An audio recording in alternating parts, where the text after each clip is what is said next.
We have a new Xbox Game Pass batch of games that was announced. And again, the service continues to be phenomenal. Looks like there's an official name to Xbox. We'll take a look at that. Some more layoffs could be coming. The Nintendo Switch 2 launched yesterday. I did get my Switch 2. I have a second channel where I'll be doing more looking into the Switch 2 and doing some other stuff and more videos on that. So go check that out. Link is in the description. But a lot of people from GameStop had a surprise with their Nintendo Switch 2s, which is a very terrible thing on launch day to happen, but we'll look at that. Plus some other things here like Cyberpunk 2077 getting another update and some more leaks from Battlefield 6, which this game continues to look like it is going to be pretty cool. A nice bounce back for these series. But before we do jump into it, if you do enjoy daily gaming news content, all that stuff, make sure to hit the subscribe, share, like. Would really appreciate it. It helps grow the channel, helps get it out there. But for now, let's jump into it.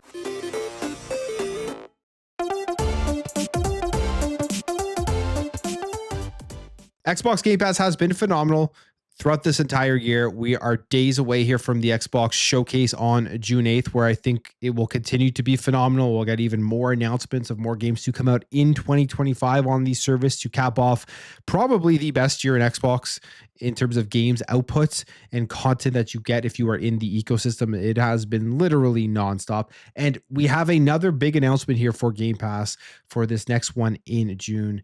Tons of great stuff to be playing here, whether they're older games or day one games. Like, it is pretty crazy how good this month and how good this year has been on Xbox Game Pass. But here is what you're going to be able to jump into available today. You have this one that just kind of came out of nowhere: Baldur's Gate and Baldur's Gate 2 Enhanced Edition on both Game Pass Ultimate and Standard. So whatever subscription you're on, you're going to be able to jump into that. I think this one was kind of a shadow drop that people were not expecting. And then we have one that I'm extremely excited about. June 10th, Space Marine, the Master Crafted Edition, which is the remaster of the first game. And the first one is very fun. I feel like a lot of people jumped into this series with Space Marine 2. It was their first game that they did play. If you haven't checked out the first one, I would highly recommend playing this one. You will enjoy it if you did enjoy the second one. This comes out June 10th for Ultimate and PC Game Pass. Barbie Project Friendship. All the Barbie fans out there, you're going to get this one on June 11th on Ultimate, PC, and Standard. We have Kingdom Two Crowns coming on June 11th to Ultimate and PC. This is a side-scrolling strategy and tower defense game. Don't really know too much about that one. EA Sports FC 25 is here via EA Play June 12th on Ultimate and PC Game Pass. We have The Alters coming on June 13th, which is a day one game. This is one that when they first showed off the trailer, I think it piqued a lot of people's interest, including myself. It is a sci-fi survival game. You play as Jan and you have alternate versions of yourself. The trailer was very well done. So I'm interested in this one. As I said previously, I think it looks very, very cool. I just wonder, is it going to be very slow? Like things like that. But I will end up checking it out. It's on Game Pass. So why not? Again, Ultimate and PC Game Pass for that one. FBC Firebreak. I'm actually very interested in this one. This is also day one. This is coming from Remedy. It is their online co-op multiplayer shooter coming on June 17th to Ultimate and PC Game Pass. So I can't wait to see how they jump into this genre and this style of game. It's in the same universes that they have for their other games. So very cool here with FBC Firebreak. Crash Bandicoot 4, It's About Time, coming on June 17th to PC Standard and Ultimate. Another Activision Blizzard game into Game Pass. Lost in Random, The Eternal Die, coming on June 17th to Ultimate and PC Game Pass. Day one, it is the sequel to the first Lost in Random game, which a lot of people did like. Real-time tactical combat with dice mechanics. I love tactical real-time combat stuff, so I never played the first one, but I may end up checking this one just because I've seen gameplay on it, and it looks like a game that I would enjoy, like one that I would like to sit back and try to go through and see if I can get through some of these battles. So there it is. That is the announcement for June 5th, and it's phenomenal. I mean, there's so much there. There's tons day one games. There's pretty much every genre ticked off there, so yeah, Game Pass has been great, and I think it will continue to be great. We've talked about this years ago where we're just waiting for Xbox and Game Pass and their whole ecosystem to really start getting rolling and getting games going out and having that consistency when it came to these announcements. And we are absolutely here in 2025. So there's not been a better time to be subscribed to Game Pass. There's so much to play. All right, we've seen this a few times, and that is Xbox PC. This was potentially a rebranding, a renaming for where they're going with playing Xbox on your PC. They used it a couple of times, and now it looks like they're officially using it with like logos and everything. And they're going to start calling games in the Xbox ecosystem on PC, I guess within the Xbox app, Xbox PC. We have this here from Pure Xbox saying Xbox seems to have officially renamed its platform for PC games. Specifically, it says this week, Xbox PC has appeared once again, this time in a trailer for the upcoming Metroidvania Mio Memories in Orbit. And you can see here at the end of the trailer, the demo is listed and it's available here on Steam and Xbox PC. So that's absolutely something they're trying to put out there, I guess, in terms of branding to compete with something like Steam. Or maybe this is kind of them showing that you're going to get access to each one of these launchers where you can choose where you play these games, as we've seen the rumors about the access of Steam on console and stuff like that. Who knows? But they are rebranding it to Xbox PC. I think that's a good move. I think you put Xbox at the forefront of everywhere in the Xbox ecosystem, no matter where you're playing, whether that's on a PC handheld or that's on a console or that's on your desktop PC or whatever, or if that's on the cloud, and you just call it Xbox PC. They should also just call it Xbox Cloud or something like that for Xbox Cloud Gaming, and have it kind of similar in terms of the naming conventions, but have Xbox in terms of the branding at the front of it. So it makes a lot of sense to me. And I think that's what they're going to be going with here going forward. And at the showcase on Sunday, I'm sure we will see Xbox PC pretty much everywhere.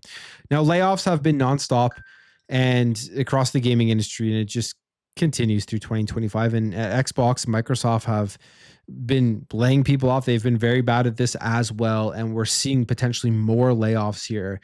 Tom Warren of The Verge, in his paywalled notepad article, one of the things he does specifically mention here is that Microsoft is laying off more than 300 employees, and that the Xbox division could also have some layoffs. He says, I don't think the layoffs are over either. I keep hearing that there will be Xbox-related layoffs soon, potentially by the end of the month. So that is unfortunate, but now I am expecting a pretty big announcement here of more people who work at Xbox to be laid off.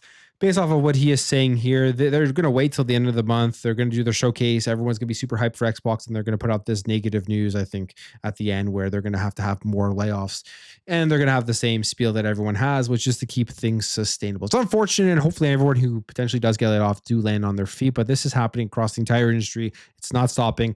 We're going to see this happen through the rest of 2025, but hopefully we eventually start getting to an end where the industry have realized that they way overgrew themselves during the pandemic to try to cash in, and now they're shrinking back to normal. And I wonder when that normal is going to be again. When is the layoffs and firing going to stop? We just truly don't know right now, but the industry is still making tons of money. So this is not a crash or anything. This is just the reality of what is going on in the economy. All right. Hollow Knight Silksong is coming. It's coming soon. We've been waiting for this game for a while, and it looks like we're going to get it very, very soon. I would not be shocked if we see it on Sunday. I would not be shocked potentially if we see it at Summer Games Fest. But we're going to potentially be getting this before the summer ends, according to Nate the Hate. He had this to say on his podcast here in a video that was put out. He says that it is coming this summer. We're June, so it's coming in the next couple of months. It also says here that the Xbox showcase would make sense as the game is coming day one to Xbox Game Pass. So I think we will probably see this on Sunday.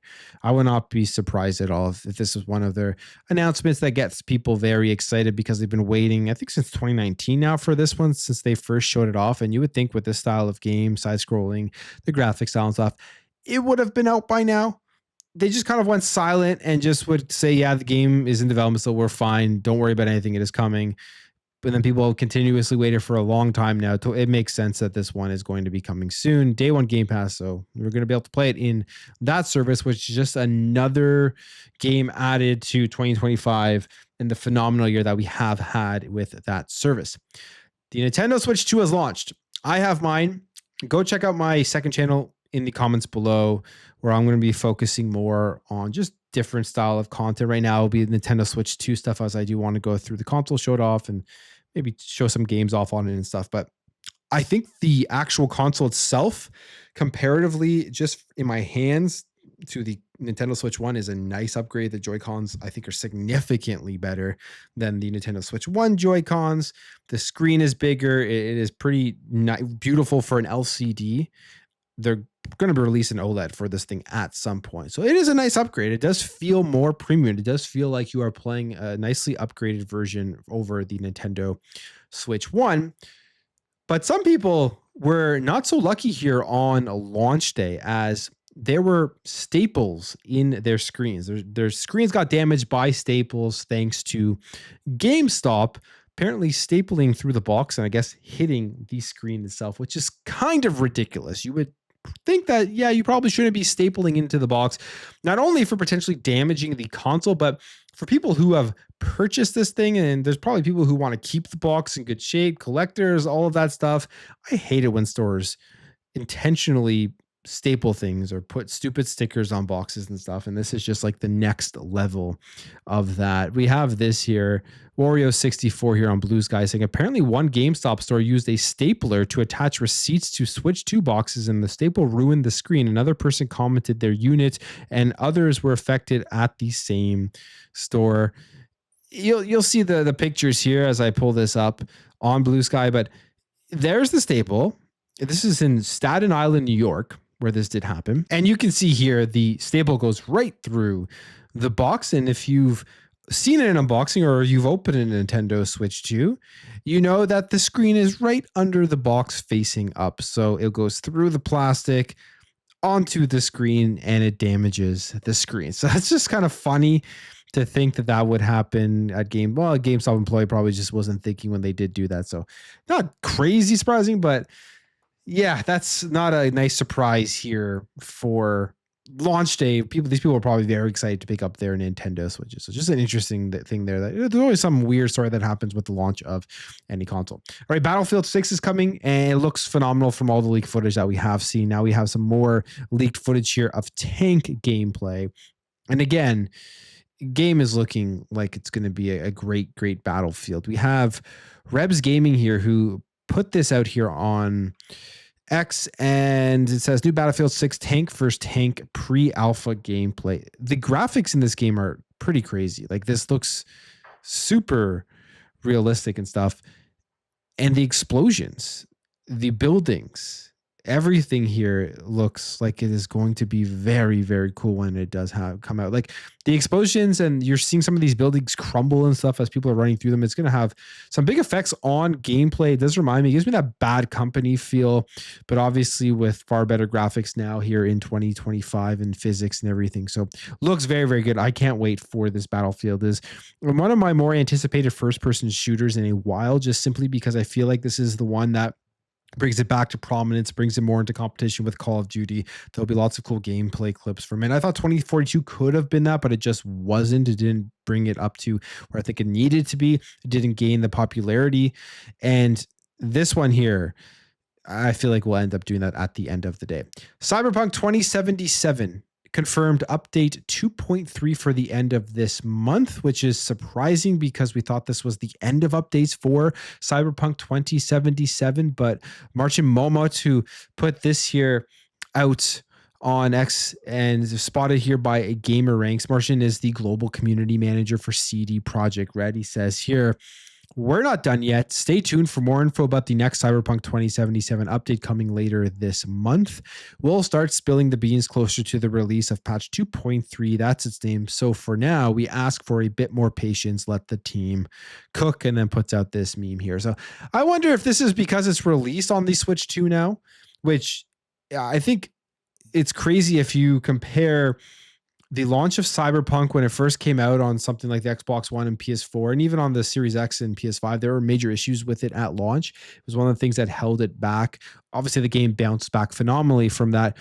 But the launch on the Switch 2, which is it's actually one of the games I have here for the Switch 2, they did a very good job of getting that game to run on the Nintendo Switch 2. Pretty cool stuff there. So we'll see what this update is for. I'm kind of interested in exactly what they're doing here with update 2.3. I didn't really think there were going to be that many more updates here for this game. But I'm going to end the video there, guys. If you did enjoy this video, hit that thumbs up. If you're new here, hit that subscribe, and I'll catch you guys in the next video.